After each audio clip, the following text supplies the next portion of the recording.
ओम नमः शिवाय। भारत माता शिवशक्ति अवतार ओम मंडली सत्य गीता मुरಳಿ ಓಂ ಪಿತಾಶ್ರೀ ಶಿವಬಾಬಾರವರ ನೆನಪಿದೆಯೇ?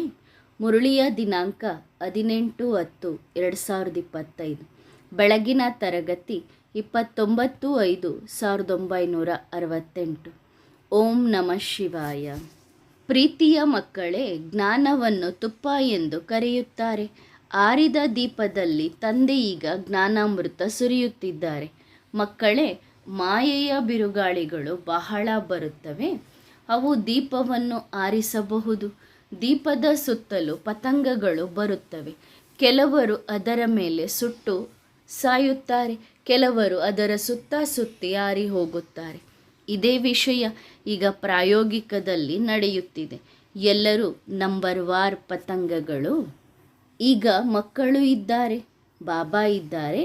ಬಾಬಾ ಅನೇಕ ಮಕ್ಕಳಿಗೆ ಹೇಳುತ್ತಾರೆ, ಓ ಮಕ್ಕಳೇ. ಎಲ್ಲ ಮಕ್ಕಳು ಮತ್ತೆ ಹೇಳುತ್ತಾರೆ, ಓ ಬಾಬಾ. ಮಕ್ಕಳು ಅನೇಕರು, ನೀವು ಅರಿಯುತ್ತೀರಿ. ಈ ಜ್ಞಾನ ನಾವು ಆತ್ಮಗಳಿಗೆ ಸಿಗುತ್ತದೆ. ಒಬ್ಬ ತಂದೆಗೆ ಎಷ್ಟು ಮಕ್ಕಳು ಇದ್ದಾರೆ? ಮಕ್ಕಳಿಗೆ ಗೊತ್ತಿದೆ, ತಂದೆ ಓದಿಸಲು ಬಂದಿದ್ದಾರೆ. ಅವರು ಮೊದಲು ಬಾಬಾ, ನಂತರ ಟೀಚರ್, ನಂತರ ಗುರು. ಈಗ ತಂದೆ ಎಂದರೆ ತಂದೆಯೇ ದಿನವಿಡೀ ನಿಮ್ಮೊಂದಿಗೆ ಇರುತ್ತಾರೆ. ನಂತರ ಸರಿಯಾದ ಸಮಯದಲ್ಲಿ ಪುಣ್ಯಾತ್ಮ ಪವಿತ್ರರಾಗಲು ನೆನಪಿನ ಯಾತ್ರೆ ಕಲಿಸುತ್ತಾರೆ. ತಂದೆ ಬಂದು ಶಿಕ್ಷಣ ಓದಿಸುತ್ತಾರೆ. ಮಕ್ಕಳಿಗೆ ಗೊತ್ತಿದೆ, ಈ ಶಿಕ್ಷಣ ಬಹಳ ವಂಡರ್ಫುಲ್. ತಂದೆಯ ಹೊರತು ಯಾರೂ ಸಹ ಈ ರಹಸ್ಯ ಬೋಧಿಸಲು ಆಗದು. ಡ್ರಾಮಾದ ಆದಿ ಮಧ್ಯ ಅಂತ್ಯದ ರಹಸ್ಯ, 84 ಜನ್ಮಗಳ ಚಕ್ರದ ರಹಸ್ಯ, ಇವೆಲ್ಲವನ್ನು ಬೇಹದ್ದಿನ ತಂದೆಯೇ ತಿಳಿಸುತ್ತಾರೆ. ಆದ್ದರಿಂದ ಅವರಿಗೆ ಬೇಹದ್ದಿನ ತಂದೆ ಎಂದು ಕರೆಯುತ್ತಾರೆ. ಇದು ಮಕ್ಕಳಿಗೆ ಅವಶ್ಯವಾಗಿ ಗೊತ್ತಿದೆ. ಇದರಲ್ಲಿ ಸಂಶಯದ ಪ್ರಶ್ನೆಯೇ ಬರುವುದಿಲ್ಲ. ಇಷ್ಟು ಬೇಹದ್ದಿನ ಶಿಕ್ಷಣವನ್ನು ಬೇಹದ್ದಿನ ತಂದೆಯ ಹೊರತು ಯಾರೂ ಕಲಿಸಲಾರರು. ಜನರು ಕೂಡ ಕರೆಯುತ್ತಾರೆ, ಬಾಬಾ ಬನ್ನಿರಿ, ನಮ್ಮನ್ನು ಪಾವನ ಲೋಕಕ್ಕೆ ಕರೆದೊಯ್ಯಿರಿ ಎಂದು. ಏಕೆಂದರೆ ಇದು ಪತಿತ ಲೋಕ. ಪಾವನ ಲೋಕಕ್ಕೆ ಕರೆದೊಯ್ಯುವವರು ತಂದೆಯೇ. ಅಲ್ಲಿ ಯಾರೂ ಹೇಳುವುದಿಲ್ಲ, ಬಾಬಾ ಬನ್ನಿರಿ ಎಂದು. ಮಕ್ಕಳಿಗೆ ಗೊತ್ತಿದೆ, ಅವರು ನಮ್ಮ ಆತ್ಮಗಳ ತಂದೆ. ಹಾಗಾದರೆ ದೇಹಾಭಿಮಾನ ಮುರಿಯುತ್ತದೆ. ಆತ್ಮ ಹೇಳುತ್ತದೆ, ಅವರು ನಮ್ಮ ಬಾಬಾ. ಬಾಬಾ ಈಗ ಈ ನಿಶ್ಚಯ ಸದಾ ಇರಬೇಕು. ತಂದೆಯ ಹೊರತು ಇಷ್ಟು ಜ್ಞಾನ ಯಾರೂ ಕೊಡಲಾರರು. ಮೊದಲಿಗೆ ನಿಶ್ಚಯ ಬುದ್ಧಿ ಬೇಕು. ನಿಶ್ಚಯವು ಆತ್ಮದ ಬುದ್ಧಿಗೆ ಆಗುತ್ತದೆ. ಆತ್ಮನಿಗೆ ಗೊತ್ತಿದೆ, ಇವರು ನಮ್ಮ ಬಾಬಾ. ಮಕ್ಕಳಿಗೆ ಈ ನಿಶ್ಚಯ ಬಹಳ ಪಕ್ಕಾ ಆಗಬೇಕು. ಬಾಯಿಯಿಂದ ಹೇಳುವುದು ಅಗತ್ಯವಿಲ್ಲ. ನಾವು ಆತ್ಮಗಳು ಒಂದು ದೇಹ ಬಿಟ್ಟು ಇನ್ನೊಂದನ್ನು ಪಡೆಯುತ್ತೇವೆ. ಎಲ್ಲ ಸಂಸ್ಕಾರಗಳು ಆತ್ಮದಲ್ಲಿದೆ.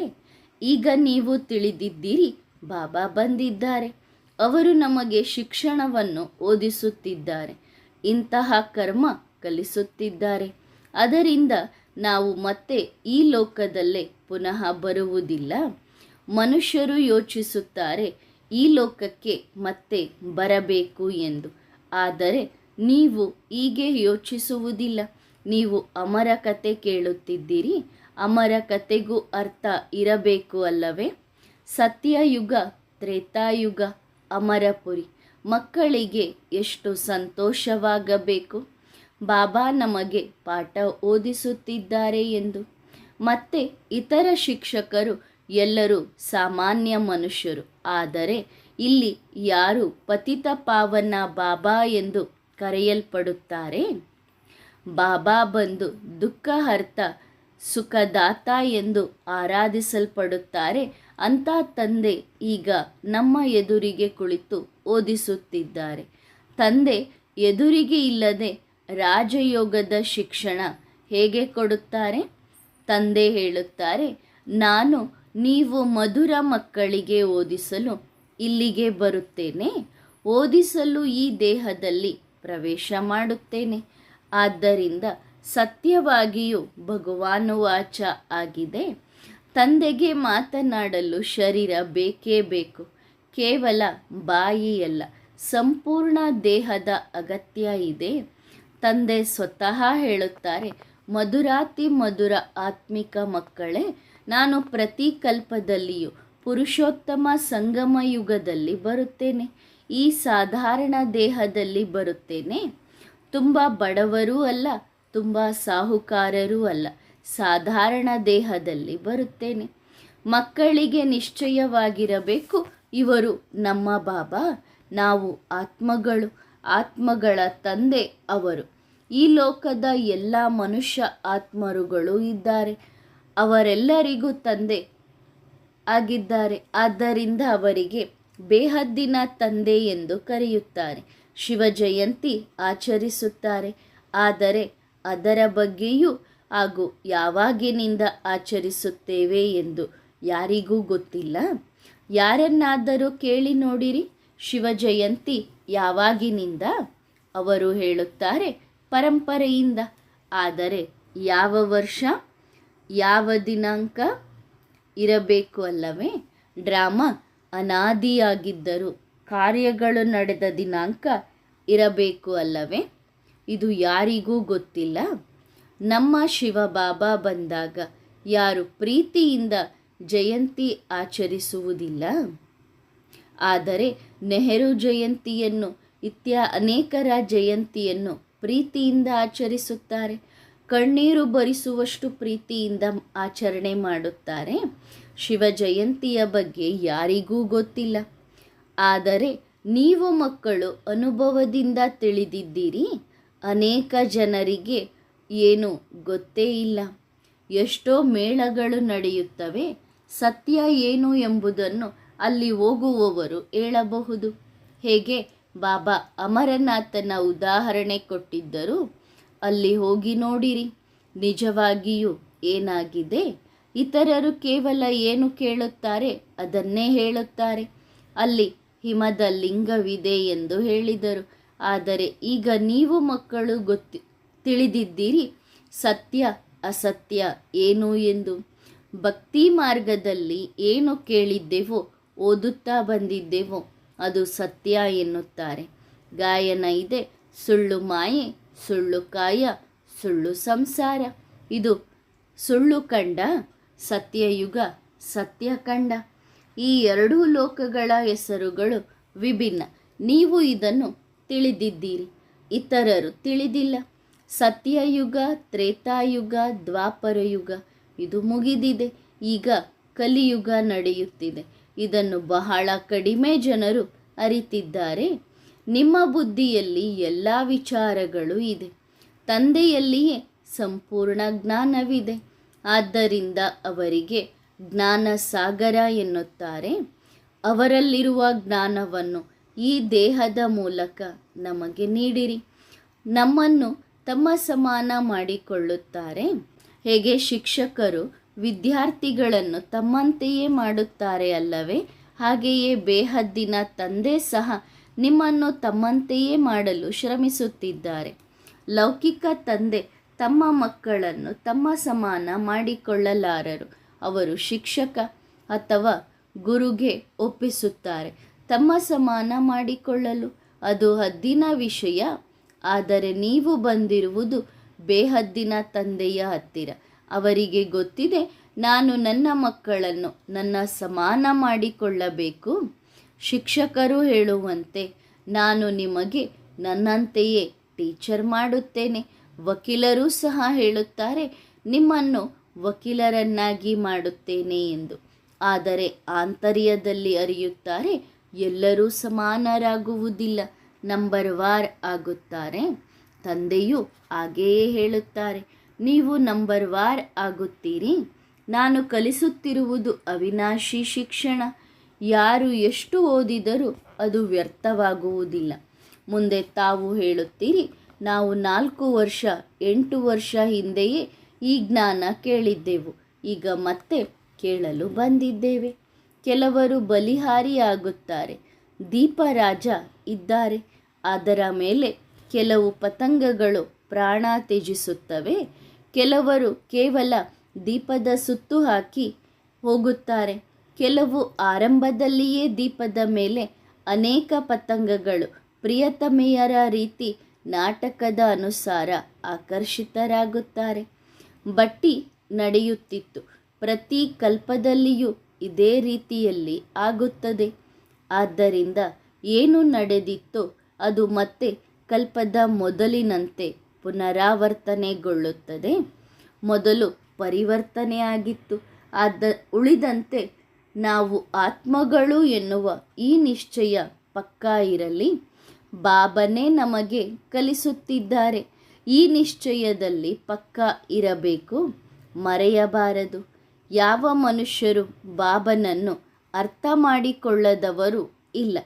ಯಾರಾದರೂ ಬಾಬನಿಗೆ ತ್ಯಾಗ ಮಾಡಿದರೆ ಎಂದು ತಿಳಿದರೆ ಅವರು ಬಾಬನಿಂದ ದೂರವಾಗುತ್ತಾರೆ. ಅಂದರೆ ಬಾಬನನ್ನು ಬಿಟ್ಟು ಮಾಯೆಗೆ ವಶವಾದರೆ ಅವರು ಬಾಬನಿಂದ ದೂರವಾಗುತ್ತಾರೆ. ಆದರೆ ಬೇಹದ್ದಿನ ಬಾಬನಿಂದ ನಾವು ಎಂದಿಗೂ ದೂರವಾಗುವುದಿಲ್ಲ. ಅಂತ್ಯದವರೆಗೂ ಅವರ ಜೊತೆ ಇರುತ್ತೇವೆ. ಅವರು ಎಲ್ಲರ ಸದ್ಗತಿ ಮಾಡುವವರು. ನೀವು ಅರಿಯುತ್ತೀರಿ, ಸತ್ಯಯುಗದಲ್ಲಿ ತುಂಬ ಕಡಿಮೆ ಮನುಷ್ಯರು ಇರುತ್ತಾರೆ. ಉಳಿದವರು ಶಾಂತಿಧಾಮದಲ್ಲಿ ಇರುತ್ತಾರೆ. ಈ ಜ್ಞಾನವು ತಂದೆಯೇ ಕೊಡುತ್ತಾರೆ, ಬೇರೆ ಯಾರೂ ತಿಳಿಸಲಾರರು. ಇದು ಯಾರ ಬುದ್ಧಿಯಲ್ಲಿಯೂ ಈ ವಿಚಾರ ಇಲ್ಲ. ನೀವು ಆತ್ಮರುಗಳ ತಂದೆ. ಅವರು ಸೃಷ್ಟಿಯ ಆದಿ ಮಧ್ಯ ಅಂತ್ಯದ ಜ್ಞಾನವನ್ನು ತಿಳಿದಿರುವವರು. ಚೈತನ್ಯ ಬೀಜರೂಪ. ಯಾವ ಜ್ಞಾನ ಕೊಡುತ್ತಾರೆ? ಸೃಷ್ಟಿರೂಪಿ ವೃಕ್ಷದ ಜ್ಞಾನ ಕೊಡುತ್ತಾರೆ. ರಚಯಿತ ತಂದೆಯು ರಚನೆಯ ಆದಿ ಮಧ್ಯ ಅಂತ್ಯದ ಜ್ಞಾನ ಕೊಡುತ್ತಾರೆ. ನೀವು ಮೊದಲು ಅರಿತಿರಲಿಲ್ಲ. ಸತ್ಯಯುಗ ಯಾವಾಗ ಇತ್ತು, ಅದು ಎಲ್ಲಿಗೆ ಹೋಯಿತು, ಯಾರಿಗೂ ಗೊತ್ತಿರಲಿಲ್ಲ. ಆದರೆ ಈಗ ನೀವು ಮುಂದೆ ಕುಳಿತಿದ್ದೀರಿ. ಬಾಬಾ ಮಾತನಾಡುತ್ತಿದ್ದಾರೆ. ಪಕ್ಕಾ ನಿಶ್ಚಯವಾಗಿಯೇ ಇದೆ. ಅವರು ಎಲ್ಲ ಆತ್ಮರುಗಳ ಬಾಬಾ ಎಂದು ನಮಗೆ ಓದಿಸುತ್ತಿದ್ದಾರೆ. ಇವರು ಯಾವುದೋ ದೇಹದಾರಿ ಶಿಕ್ಷಕರಲ್ಲ. ಈ ದೇಹದಲ್ಲಿ ಓದಿಸುವವರು ನಿರಾಕಾರ ಶಿವಬಾಬಾ ವಿರಾಜಮಾನ ಆಗಿದ್ದಾರೆ. ಅವರು ನಿರಾಕಾರರಾಗಿದ್ದರೂ ಸಹ ಜ್ಞಾನಸಾಗರ ಆಗಿದ್ದಾರೆ. ಮನುಷ್ಯರು ಹೇಳುತ್ತಾರೆ ಅವರಿಗೆ ಆಕಾರವಿಲ್ಲ. ಆದರೆ ಅವರು ಅಷ್ಟು ಕಲ್ಲಿನ ಬುದ್ಧಿಯುಳ್ಳವರು ಆಗಿದ್ದಾರೆ. ಅವರು ಜ್ಞಾನಸಾಗರ, ಸುಖಸಾಗರ ಎಂದು ಗಾಯನ ಮಾಡುತ್ತಾರೆ. ಆದರೆ ಏನೂ ತಿಳಿದುಕೊಂಡಿಲ್ಲ. ಡ್ರಾಮಾ ಅನುಸಾರ ಅವರು ತುಂಬ ದೂರ ಹೋಗಿದ್ದಾರೆ. ಆದರೆ ಬಾಬಾ ಮತ್ತೆ ಹತ್ತಿರ ಕರೆತಂದಿದ್ದಾರೆ. ಇದು 5000 ವರ್ಷಗಳ ಮಾತು. ನಿಮಗೆ ಗೊತ್ತಿದೆ, ಬಾಬಾ ಪ್ರತಿ 5000 ವರ್ಷಗಳಿಗೊಮ್ಮೆ ನಮಗೆ ಓದಿಸಲು ಬರುತ್ತಾರೆ. ನೀವೂ ಸಹ ತಿಳಿದಿದ್ದೀರಿ, ಹಳೆಯದು ಹೊಸದು ಆಗುತ್ತದೆ, ಹೊಸದು ಹಳೆಯದು ಆಗುತ್ತದೆ. ಯಾರು ಪವಿತ್ರರಾಗಿದ್ದರೋ ಅವರು 84 ಜನ್ಮಗಳ ಬಳಿಕ ಪತಿತರಾಗುತ್ತಾರೆ, ಮತ್ತೆ ಪಾವನರಾಗುತ್ತಾರೆ. ಈ ಸೃಷ್ಟಿ ಚಕ್ರವನ್ನು ಬಾಬಾ ಮಾತ್ರ ತಿಳಿಸುತ್ತಾರೆ. ಈ ಜ್ಞಾನ ಬೇರೆ ಯಾರಿಂದಲೂ ಸಿಗುವುದಿಲ್ಲ. ಈ ಜ್ಞಾನ ಹೊಸ ಜಗತ್ತಿಗಾಗಿ. ಯಾವ ಮನುಷ್ಯರು ಈ ಜ್ಞಾನ ಕೊಡುವುದಿಲ್ಲ.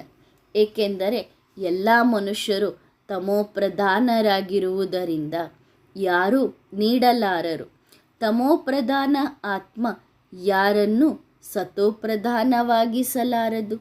ಇದೀಗ ನೀವು ಅರಿಯುತ್ತಿದ್ದೀರಿ. ನಾವು ಮತ್ತೆ ತಿಳಿದುಕೊಳ್ಳುತ್ತೇವೆ. ಬಾಬಾ ಈ ದೇಹದಲ್ಲಿ ಪ್ರವೇಶಿಸಿ ಹೇಳುತ್ತಿದ್ದಾರೆ, ಮಕ್ಕಳೇ, ತಪ್ಪು ಮಾಡಬೇಡಿರಿ. ನಿಮ್ಮ ಶತ್ರು ಮಾಯೆ ಇನ್ನು ನಿಮ್ಮ ಹಿಂದೆ ಇದೆ. ಅದೇ ನಿಮ್ಮನ್ನು ಬೀಳಿಸುತ್ತದೆ. ಅದು ನಿಮ್ಮ ಹಿಂದೆ ಬಿಡುವುದಿಲ್ಲ. ನೀವು ಎಚ್ಚರವಾಗಿರದಿದ್ದರೆ, ನೆನಪು ಮಾಡದಿದ್ದರೆ ಅದು ಮತ್ತೆ ಪಾಪಕರ್ಮ ಮಾಡಿಸುತ್ತದೆ. ನಂತರ ಕಪಾಳಕ್ಕೆ ಹೊಡೆಯುತ್ತದೆ. ಆಗ ನೋಡಿರಿ, ಅಸುರಿ ಮತವು ನಿಮಗೆ ಎಷ್ಟು ಜೋರಾಗಿ ಹೊಡೆದಿದೆ. ಅದು ನಿಮ್ಮನ್ನು ಏನು ಮಾಡಿದೆ? ಶಿವಶಂಕರರನ್ನು ಒಟ್ಟಿಗೆ ಹೇಳುತ್ತಾರೆ. ಆದರೆ ಅವರ ಚರಿತ್ರೆ ಏನು, ಇವರ ಚರಿತ್ರೆ ಏನು, ಎಷ್ಟು ವ್ಯತ್ಯಾಸ ಇದೆ. ಶಿವ ಶ್ರೇಷ್ಠ ಭಗವಂತ, ಶಂಕರ ದೇವತೆ. ಹೀಗಿರುವಾಗ ಶಿವಶಂಕರ ಇಬ್ಬರನ್ನು ಒಟ್ಟಿಗೆ ಹೇಗೆ ಹೇಳುತ್ತಾರೆ? ಶಂಕರನಿಗೆ ವಿನಾಶಕರ್ತ ಎಂದು ಹೇಳುತ್ತಾರೆ. ಇಬ್ಬರ ಪಾತ್ರಗಳು ಸಂಪೂರ್ಣ ವಿಭಿನ್ನ. ಆದರೂ ಇಬ್ಬರನ್ನು ಒಟ್ಟಿಗೆ ಏಕೆ ಸೇರಿಸಿದ್ದಾರೆ? ಶಿವಶಂಕರ, ಹಾಗೆಯೇ ರಾಧೆ ಕೃಷ್ಣ, ಲಕ್ಷ್ಮೀನಾರಾಯಣ, ಈ ರೀತಿಯ ಇಬ್ಬರ ಹೆಸರುಗಳನ್ನು ಸೇರಿಸಿ ಬರೆದಿದ್ದಾರೆ. ಮಕ್ಕಳೇ, ಈಗ ಅರಿಯುತ್ತಿದ್ದೀರಿ. ಬಾಬಾ ವಿವರಿಸಿರುವ ಎಲ್ಲ ವಿಷಯಗಳು ಪುನಃ ರಿಪೀಟ್ ಆಗುತ್ತವೆ. ಇನ್ನು ಕೆಲವು ದಿನಗಳು ಮಾತ್ರ ಬಾಕಿ ಇದೆ. ತಂದೆ ಹೋಗುವುದಿಲ್ಲ. ಮಕ್ಕಳು ನಂಬರ್ ವಾರ್ ಓದಿ ಸಂಪೂರ್ಣ ಕರ್ಮಾತೀತರಾಗಿ ಹೋಗುತ್ತಾರೆ. ಡ್ರಾಮಾ ಅನುಸಾರ ಮಾಲೆಯು ನಿರ್ಮಿತವಾಗುತ್ತದೆ. ಯಾವ ಮಾಲೆ? ಎಲ್ಲ ಆತ್ಮರುಗಳ ಮಾಲೆ ರೆಡಿಯಾದಾಗ ಎಲ್ಲರೂ ವಾಪಸ್ ಹೋಗುತ್ತಾರೆ. ನಂಬರ್ 1 ಮಾಲೆ ನಿಮ್ಮದು ಆಗುತ್ತದೆ. ಶಿವಬಾಬಾರ ಮಾಲೆ ಬಹಳ ಉದ್ದವಾದದ್ದು. ಅಲ್ಲಿಂದ ಎಲ್ಲರೂ ನಂಬರ್ ವಾರ್ ಆಗಿ ಬಂದು ಪಾತ್ರ ಅಭಿನಯಿಸುತ್ತಾರೆ. ಎಲ್ಲರೂ ಬಾಬಾ ಬಾಬಾ ಎಂದು ಹೇಳುತ್ತಾರೆ. ಎಲ್ಲರೂ ಒಂದೇ ಮಾಲೆಯ ಮಣಿಗಳು. ಎಲ್ಲರೂ ವಿಷ್ಣುವಿನ ಮಾಲೆಯ ಮಣಿಗಳು ಆಗುವುದಿಲ್ಲ. ತಂದೆಯೇ ಓದಿಸುತ್ತಿದ್ದಾರೆ. ಸೂರ್ಯವಂಶಿಗಳನ್ನಾಗಿ ಮಾಡಲು ಓದಿಸುತ್ತಾರೆ. ಸೂರ್ಯವಂಶಿ ಚಂದ್ರವಂಶಿಗಳು ಹಿಂದೆ ಇದ್ದಂತೆ ಮತ್ತೆ ಆಗುತ್ತಾರೆ. ಈ ಸ್ಥಾನ ಶಿಕ್ಷಣದಿಂದಲೇ ಸಿಗುತ್ತದೆ. ಬಾಬಾನ ಶಿಕ್ಷಣವಿಲ್ಲದೆ ಈ ಪದವಿ ಸಿಗಲಾರದು. ಚಿತ್ರಗಳು ಇದ್ದರೂ ಜನರು ಅರ್ಥ ಮಾಡಿಕೊಳ್ಳುವುದಿಲ್ಲ ನಾವು ಈ ರೀತಿಯಾಗಿ ಆಗುತ್ತೇವೆ ಎಂದು.